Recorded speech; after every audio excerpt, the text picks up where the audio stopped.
ಈ ಕೆಳಗಿನ ಪ್ರಶ್ನೆಗಳಿಗೆ 2 ರಿಂದ 4 ವಾಕ್ಯ ಅಥವಾ ಅಂಶಗಳಲ್ಲಿ ಉತ್ತರಿಸಿ ಅಂತ ಕೇಳಿದ್ದಾರೆ. ಇಸ್ರೋದ ಪ್ರಮುಖ ಸಾಧನೆಗಳನ್ನ ತಿಳಿಸಿ. 17ನೇ ಪ್ರಶ್ನೆ, ಇಸ್ರೋದ ಪ್ರಮುಖ ಸಾಧನೆಗಳು. ಓಕೆನಾ? ಸೊ ಇದು ಸ್ಥಾಪನೆಗೊಂಡಿದ್ದು ನಿಮ್ಗೆ ಈಗಾಗಲೇ ಹೇಳಿದ್ದೀನಿ 1969ರಲ್ಲಿ ಅಲ್ವಾ? ಸೊ ಇಸ್ರೋ ಅಂತಂದ್ರೇನು? ಇಂಡಿಯನ್ ಸ್ಪೇಸ್ ರಿಸರ್ಚ್ ಆರ್ಗನೈಸೇಷನ್, ಭಾರತದ ಅಂತರಿಕ್ಷ ಸಂಶೋಧನಾ ಸಂಸ್ಥೆ.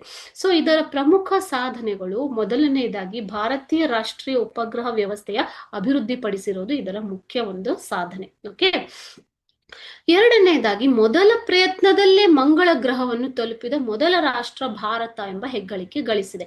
ಈ ಹೆಗ್ಗಳಿಕೆ ಗಳಿಸಿರೋದು, ಇದಕ್ಕೆ ಮೂಲ ಕರ್ತೃ ಇಸ್ರೋ ಸಾಧನೆ ಇದರ ಹಿಂದಿರುವುದರಿಂದ ಭಾರತವು ಮೊದಲ ಪ್ರಯತ್ನದಲ್ಲೇ ಮಂಗಳ ಗ್ರಹವನ್ನು ತಲುಪಲು ಸಾಧ್ಯವಾಯಿತು.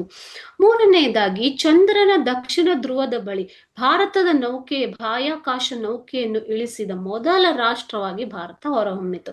ಸೊ ಈ ಸಾಧನೆಯ ಹಿಂದಿನ ಶಕ್ತಿ ಕೂಡ ಇಸ್ರೋ ಸಂಸ್ಥೆಯಾಗಿದೆ. ಇವೆಲ್ಲವೂ ಇಸ್ರೋದ ಸಾಧನೆಗಳು.